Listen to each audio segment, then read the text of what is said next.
Halo teman-teman kelas 12 IPS, hari ini Bu Jian akan menerangkan akibat dari ketimpangan sosial di masyarakat. Nah, ini merupakan permasalahan sosial akibat perubahan sosial di tingkat lokal disebabkan oleh globalisasi. Nah, ketimpangan sosial di masyarakat ini merupakan masalah sosial ya. Kalau kalian ingat materi di kelas 11 ya, kelas 11 bahwa masalah sosial itu adalah keadaan yang tidak sesuai ya. Menurut Surjono Sukanto itu merupakan keadaan masalah sosial adalah merupakan keadaan yang tidak sesuai antara unsur-unsur kebudayaan di masyarakat yang membahayakan kehidupan kelompok. Nah, dalam masalah sosial ada hubungan sosial yang menantang masyarakat itu sendiri, yang menciptakan hambatan, ketidakpuasan, yang menimbulkan masalah sosial. Nah, jadi pola perilaku yang tidak diinginkan, tidak tidak bisa diterima oleh sebagian besar anggota masyarakat, ya, anggota kelompok di masyarakat. Nah, kalau kalian bisa buka sekarang buku halaman 120 ya, ada kalau kita membahas ketimpangan sosial, kita harus lihat dulu nih latar belakang terjadinya ketimpangan. Apa nih yang melatar belakangi terjadinya ketimpangan di masyarakat ya. Yang pertama ada 3, stratifikasi sosial, sikap prejudis, dan diskriminasi. Stratifikasi itu kita belajar di struktur sosial bahwa ada 2 pembagian, diferensiasi yang horizontal dan stratifikasi sosial yang vertikal. Nah, si stratifikasi sosial ini masuk dalam faktor yang melatar belakangi ketimpangan ya. Karena dia ada sistem kelas-kelasnya. Apalagi masyarakat itu terbagi dari ada yang stratifikasinya tertutup, terbuka. Nah, yang apalagi kalau tertutup, ini yang sangat rentan menimbulkan ketimpangan sosial yang berkelanjutan ya, karena tidak bisa berpindah dari satu kelas ke kelas lain. Misalnya kayak sistem kasta, lalu di masyarakat Hindu. Nah, itu berkaitan dengan kebudayaan yang tidak bisa diubah dengan masuknya globalisasi ya. Karena budaya itu sudah melekat ya sejak lahir. Nah, pada masyarakat yang menganut sistem kelas sosial ya, ada juga yang ditentukan dengan keahlian dari bidang ekonomi, politik. Jadi setiap kelas ya, kalau misalnya stratifikasinya terbuka, berarti setiap orang, individu atau kelompok harus bersaing untuk dapat melompat dari satu kelas berpindah ke kelas yang lainnya. Nah, dalam kebersaingan inilah tentu setiap individu dalam masyarakat atau kelompok dalam masyarakat menginginkan ia menjadi lebih unggul. Nah, dalam persaingan inilah yang sering sekali terjadi di kelas 11 kita belajar ya tentang konflik. Nah, kalau kalian masih ingat teori-teori tentang masalah sosial, itu ada salah satunya teori konflik. Ada teori fungsionalisme, teori konflik, terus teori interaksionisme simbolik. Nah, itu merupakan 3 teori dalam masalah sosial ya, tentang masalah sosial. Nah, lalu sikap prejudis ya. Ini adalah generalisasi yang tidak berdasarkan realita dan cenderung subjektif. Di buku itu di halaman 121 ya.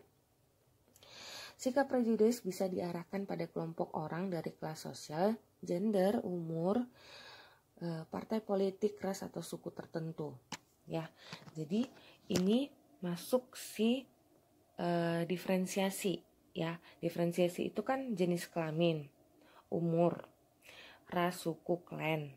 Nah, ini prejudis, sikap prejudis juga bisa timbul nih di sini di struktur sosial diferensiasi. Nah, sikap prejudis ini menjurus pada sikap stereotype. Ya, stereotype ini kalian ingat pelajaran kita bahwa Ibu pernah terangkan bahwa stereotype ini pelabelan ya, pelabelan terhadap si kelas-kelas sosial tertentu.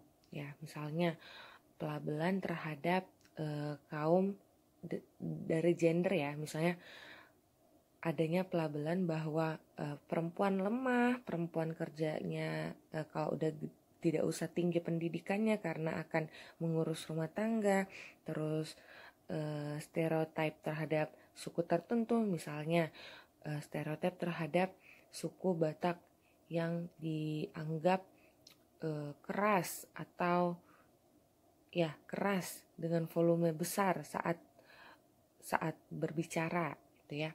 Lalu stereotip terhadap ras ya, ras tertentu, misalnya negroid ya.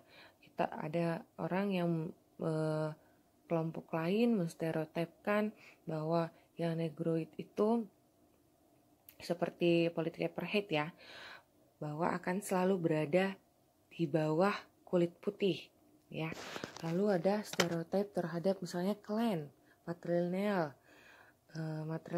Nah itu masuk juga bersinggungan dengan stereotip terhadap gender.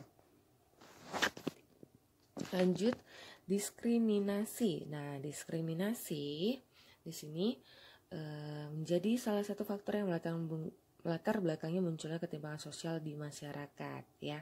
Di diskriminasi ini kita melihat bahwa diskriminasi itu adalah sikap yang mengesampingkan kelompok lain, satu kelompok dengan kelompok lain agar mendapat hak yang tidak sama ya. Nah, di sini ketimpangan sosial terjadi karena ketidakadilan. Misalnya, di sini di buku dicontohkan hasil pembangunan atau perkembangan daerah. Ya, beberapa waktu lalu Ibu baru jalan-jalan ya. Jalan-jalan bersama keluarga dari Jawa Barat ke Jawa Timur. Nah, Ibu dengan transportasi darat. Nah, yang Ibu lihat adalah bahwa terjadi ketimpangannya itu diskriminasi tentang pembangunan jalan, bahwa jalan di Pulau Jawa itu tidak semulus ya, lebih mulus ya jalannya daripada saat Ibu pernah jalan dari utara ke selatan,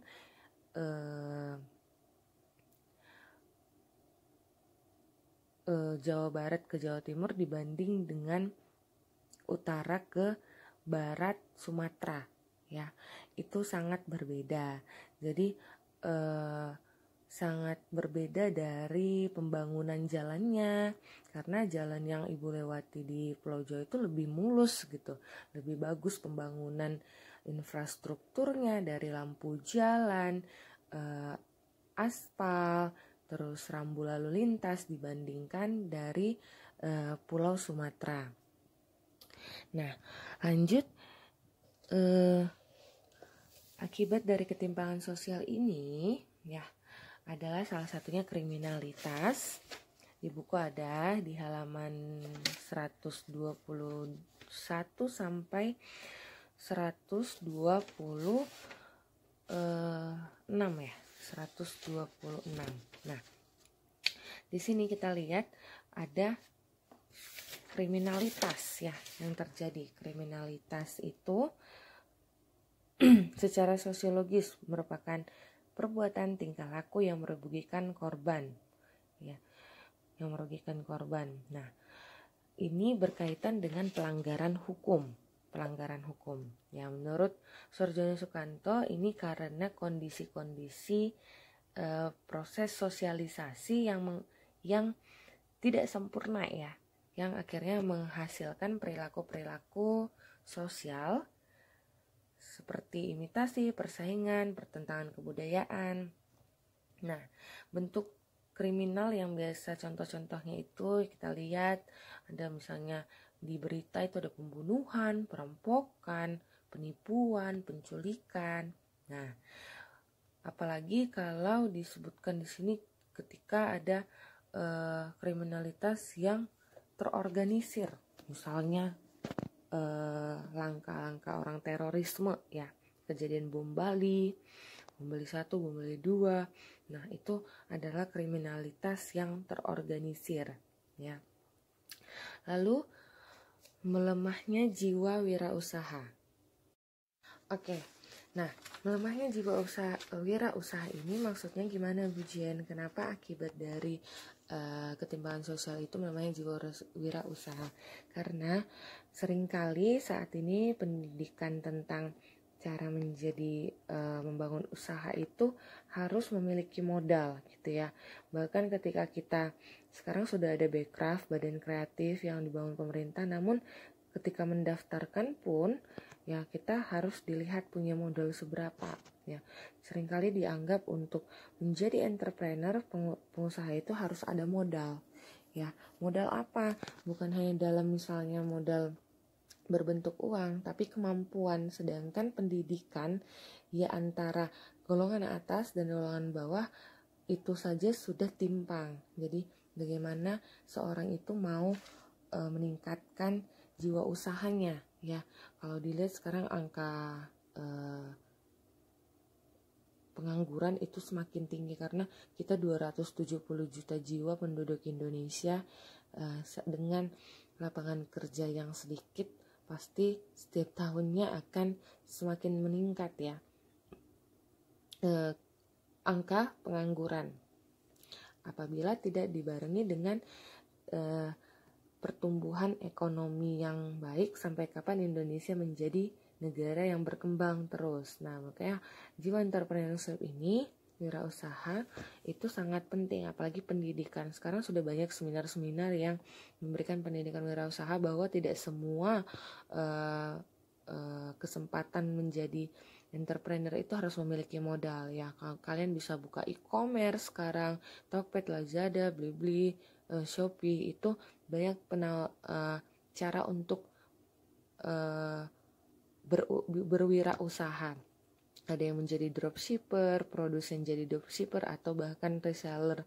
Reseller itu hanya menawarkan produk tanpa secara langsung memegang produk tersebut, tapi nanti produsen yang kirim atau kamu sebagai dropshipper penawaran produk yang barangnya akan dikirimkan jika uangnya sudah diterima, sudah ditransfer ya. Nah, di sini maka dampak pembangunan akan sangat terganggu kalau semua masyarakat mengharapkan untuk menjadi pekerja di tidak membangun lapangan kerja itu ya. Menjadi pekerja tapi tidak membangun lapangan kerja. Nah, lalu yang ketiga ada monopoli. Nah, monopoli ini adalah penguasaan pasar secara perseorangan yang mengakibatkan